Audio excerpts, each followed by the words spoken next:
Salam sejahtera semua.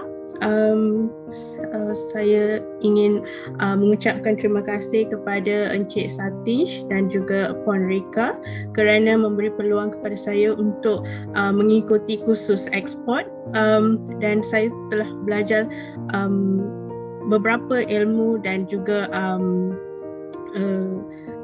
ilmu yang sangat berguna untuk membantu saya dalam bidang ekspor.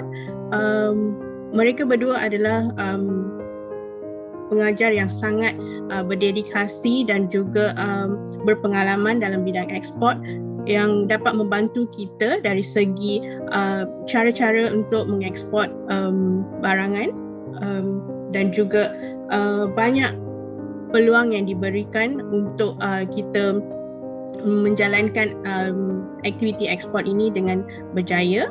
Dan juga Encik Satish adalah seorang pengajar yang sangat berdedikasi dan beliau sangat memahami kehendak pelajar ataupun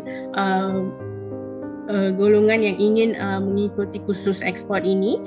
Beliau adalah seorang pengajar yang sangat mempunyai pengalaman yang luas dalam bidang ekspor dan sangat membantu kita dari segi berinteraksi, bukan saja dalam satu hala tetapi dapat memberikan demonstrasi secara semuka dan juga memberikan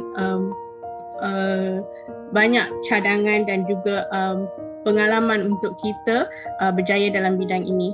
So semoga Encik Satish dan juga Puan Rika dapat membantu lebih ramai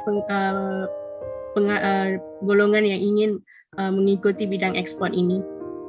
Terima kasih. Thank you, sir. எக்ஸ்போர்ட்ட கத்துக்கிட்டா போதுமா?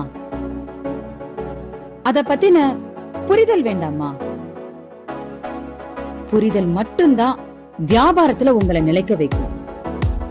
கற்றலினும் புரிதல் நன்று.